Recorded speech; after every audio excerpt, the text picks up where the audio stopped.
Hey everyone, it's Alex, and today I'm here with a book haul. It's been a minute since I filmed a video, and by a minute, I mean like 3 months. There have been videos that have been posted on my channel in that time, but I've not actually sat down to film in about 3 months. So this is kind of weird and uncomfortable, and I don't know what I'm doing anymore. So I decided to go with a book haul, because really, what's easier to film than a book haul? But basically, I just don't know what I'm doing on this channel anymore. I don't know how to film videos, I don't know how to talk about books, and it means knocking my camera around, so it's kind of shaky. Everything is grand, and also I changed my setup. Slightly. Not very much, but enough that I no longer know what the lighting or the camera angle is doing, so, it's fun times all around. So, book haul. I've acquired a number of books in the past, I think 4 months. 3 months actually, because I started collecting books right when I lost my job at the bookstore. I was like, I feel bitter. What can I do to make myself feel slightly better? And I was like, take books, because we have ARCs in the back room, and you can basically just take ARCs whenever you want. So I just took a stack of ARCs after I lost my job, and yeah, that was fun. And then when I got a new job at the grocery store, which is why I haven't been posting, I kind of used the money that I made from my bonus for like working during a pandemic to buy myself a number of books online that had been on my wish list for a long time. So yeah, that's the two parts of this book haul. We'll start with the books that I picked up from work that are ARCs that I know literally nothing about. So that's fun. The first is Pet by Akwaeke Emezi, which was recommended to me from Jimmy Can Read. I think that's their channel name still. I'll confirm and link them down below. Anyone I mentioned will of course be linked down below because they're probably more consistent than I am at this point. But this is apparently a utopian about potentially a trans girl and monsters, and she's trying to she lives in a society that says there are no more monsters, but there might actually be monsters, and apparently Jimmy said there was a lot of discussion on like utopians without turning this into a dystopian book. And it sounds a little bit weird, and weird is not necessarily my comfort zone, but Jimmy said it was really, really good. So I am excited to give this a go. Probably sometime soon, because it is short and it is YA, so I'm kind of like, might be in the mood for something like this right now. And then I have 3 Hours in Paris by Cara, which I grabbed because it's World War II historical fiction, and I was just in a mood to take books, and when I'm in the mood to take books, World War II historical fiction gets grabbed. I don't know anything about this. I can't even pretend to tell you anything about this. I think it's about when Hitler, I like how I say I can't pretend and I just tell you what I know. Hitler went to Paris and he stayed there for like an hour. I think this is this book. He stayed there for like an hour and then he like never went back for the whole war. It's like, why? Why would he have done that? And this book is like a fictionalized concept as to why. So I don't know, potentially interesting. I wasn't gonna take it, but then I lost my job and I was bitter and I was like, books. So hopefully it's good and like not generic. And then I have Daughter of the Reich by Louise Fein. I'm sorry, I have to read these titles because I know nothing about these books. This is also World War II historical fiction because, you know, you've seen my channel, you know me. This is who I am at this point. I don't know anything about this. It's about a woman in Germany during World War II who apparently is like part of the Nazi party or has family members who are part of the Nazi party and like slowly realizes that Nazis are maybe not the good guys. But yeah, so that's this book. Again, hopefully good and not generic, but literally couldn't tell you a thing about it beyond that. Once We Were Here by Christopher Cosmos. This is, again, World War II historical fiction. This time, it's set in Greece, so different, exciting. Couldn't tell you anything about it beyond that, but different, exciting. This one, I think, also comes out in October. Yes, this doesn't come out till October, so I might actually read this before it comes out and leave a review. For a book that hasn't come out yet. Imagine that. Shocking. All of these are ARCs, by the way, but I'm 90% sure that they've all come out except for this one. But, yeah, I collected these in like April, so these are old ARCs. But this did seem like kind of interesting. Again, from what little I know, I like World War II historical fiction. And then I didn't mean to get this one because it looked potentially questionable in story, but it is The Red Lotus by Bohjalian, however you pronounce his name. I'll Google it before I actually read this and do a review on his book. But but this came out and it was one of our books of the day in the store. And my manager made me like read the summary and tell her what it was about because they like to quiz us on books. And it actually did seem like kind of interesting, and I read a few pages and the few pages seemed like potentially vaguely interesting. It's about a couple, they go to Vietnam, I think. Yeah, they go to Vietnam, this dude and his girlfriend, and then the dude like disappears in Vietnam and the girlfriend doesn't know like what happened, and this is kind of like her trying to figure out what happened to him, and like he might have lied and he might not have been who he said he was or something, but also maybe, I don't know. It sounded vaguely interesting. Apparently he's a very popular author. I don't know, I'd never heard of him before, I don't really care, but vaguely interesting.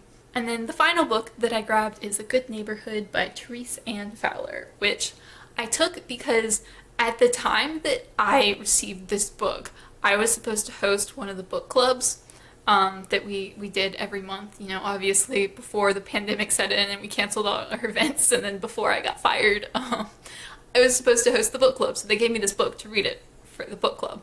And I don't know, it's about two neighbors, two families, and like their kids start dating, but they have a lot of conflict between them, and it's kind of like small town vibes, I guess. I don't know. It didn't exactly sound like my kind of thing. I mean, it does, because I really do like small drama plots. Those fascinate me, that just deal with like people and their interpersonal conflicts and all of that kind of thing. But I don't know, this book just, it sounded vaguely boring. So this is probably going to be one of those books that just sits on my shelf for like 12 years, and then I pick it up one day and I'm like, I have no idea what this is, and read it.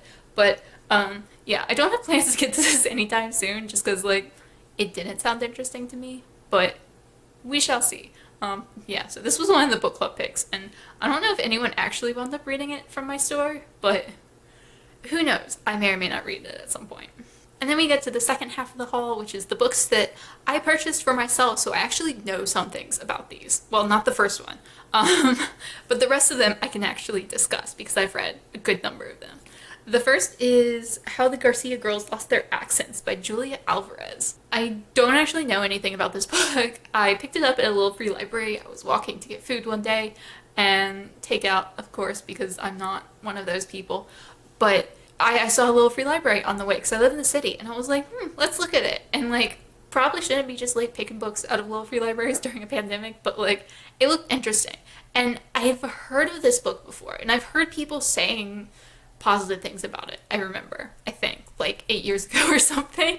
But I don't know, it was free, and I was kind of having a rough day, and I wanted to grab it, so I grabbed it. But yeah, the rest of these I actually know things about, so I can actually discuss them. But this is four sisters. I don't know why I was going to say four. Four sisters come from the Dominican Republic when their father tries to overthrow a dictator, and they wind up in New York City in the 60s, and things progress. And I think it deals a lot with like immigration and like, what's it called? When you like start conforming to the culture that you join and start trying to like push your, I don't know. You know what I'm talking about though. I think it's about that, but it does sound potentially very, very interesting. And then all the books that I bought for myself, the first three of these I have actually already read. I'd actually already read them before I purchased them. They're old books that I read years and years ago, and had either lost my copy or the library didn't have them, and I just like wanted to reread them and couldn't for a very long time. The first is Family of Strangers by Susan Beth Pfeffer. This is a young adult contemporary about a girl who is very depressed, very suicidal. She's in a dysfunctional family with an abusive father, and it's told in epistolary style through letters she writes her friend and her sister, and essays she writes to practice for like her college essay, and kind of her last will and testament that she writes because she is depressed, and like fake conversations she has with people from school, and just like anything that she writes is part of this book, and it's really interesting. I've actually reread this book since buying it this time because I was so excited. Like, I used to read this from the library like once or twice a year because I loved it so much, and then the library got rid of their copy, so I hadn't been able to read it in a very long time. And it's just, it's so lovely, and it's so realistic. Like it really does take the realism of the situation where it's not melodramatic. It's not like everything is sad all the time or here's a picture perfect happy ending. It's just like this real person and their real life and their real struggles, and like sometimes things are like anticlimactic, and that's just how life is, and like that's kind of how this book is at points. And I love it so much. Like I connected so much with Abby, the main character, when I was a kid, and just I think it's absolutely fantastic, and I would highly recommend this book. But I'm very, very happy to have my own copy now. And then I have Going Too Far by Jennifer Echols, which I was less excited about. I loved this when I was 14, and I think this might be one of those books that should just like stay when you're 14 perhaps, because when I did reread it the other week, or the other month, I guess at this point, who knows, what is time, I didn't love it quite as much. I gave it 3 stars. Like, it wasn't like the worst thing I've ever read, but it was definitely one of those like, this is kind of mediocre, this is subpar, like it's a little immature. And the main character, it's a YA contemporary romance about a girl who like is a rebel. She has blue hair, so that's how you know that she's a real rebel. And she meets this cop and they kind of fall in love, and the cop is like 19, which is like kind of weird, and it's like, how much do you really like trust the fact that a 19-year-old would be allowed to be a cop and like patrol on his own? And I don't know. It's kind of a weird story, but like whatever. I don't entirely believe all of it, but it's a romance between them, and kind of like how he's kind of like on the straight and narrow and like very uptight about everything, and she's like very much the rebel with blue hair, constantly mentions her blue hair. Not that I can judge, seeing as my hair color is whatever it is, but I don't know. It didn't work for me the way it did when I was a teenager. When I was a teenager, all the fake drama and the lack of development in the drama was like fine. I was fine with it. It was great, and it was so exciting, and rereading it was just kind of like, you know. But the library didn't have a copy anymore, and I've wanted to reread it forever. So this is probably a book that will sit on my shelf forever, even if I don't reread it again. You Remind Me of You by Erin Corrigan. This I used to own a copy of, and I lost it at some point in my life, and I kept trying to find it because like it's got to be somewhere, and it was never anywhere, so I just bought a new copy. This is a poetry memoir about a girl with an eating disorder. Erin Corrigan had an eating disorder in her youth, and her high school boyfriend, tried to commit suicide and wound up with brain damage as a result. And it's very heavy, obviously, like definitely trigger warnings going in for a lot of graphic discussion of like mental illness in a variety of ways. But it's such a wonderful book and so beautiful, and it's so well written, and I love this as a teenager. And going in, I was worried that it wasn't going to be as good as I remembered. That's like, now that I'm not 15 anymore, it doesn't like hit me the same way, but it did, and it was beautiful. And like, I don't know, I really love this. If you like books like this about like mental health issues and like poetry memoirs and things like that, I think this is a wonderful one. And this is one that I'm definitely going to be rereading like every year, just because it is so short and so quick to get through, and it's like literally like 45 minutes to just sit down and read the whole thing, and such a beautiful book. And then I picked up an entire series by one of my favorite authors that I haven't read yet, but I definitely plan to soon. I was just waiting to find the whole series. I had to go on like several different websites to find them because they're a little bit difficult to track down physical copies of, but that is the Echo Company series by Zack Emerson, it says on the cover, but that's Ellen Emerson White. She wrote the President's Daughter series, which I talk about all the time. It's one of my favorite things, and I say everyone, I have talked to like 3 different people who really love her books and think this series is wonderful, and The Road Home is the 5th book that's kind of like a companion book, and they say that's like her best book.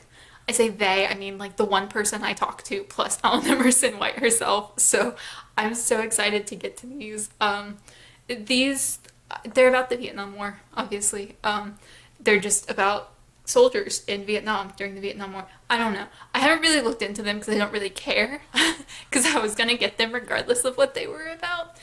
The first is Welcome to Vietnam, and then what's the second one? Hill 568, 'Tis the Season, and Stand Down. And then there's The Road Home, which I already own, which is like a companion about one of the nurses after they like have returned back to America after the war. I don't know. Apparently they're really good, so I'm very excited to get to these. Also nervous because I have incredibly high expectations, and that's always a little bit scary going in, but I am excited. I think they're, I mean, I say I think they're YA. They're YA.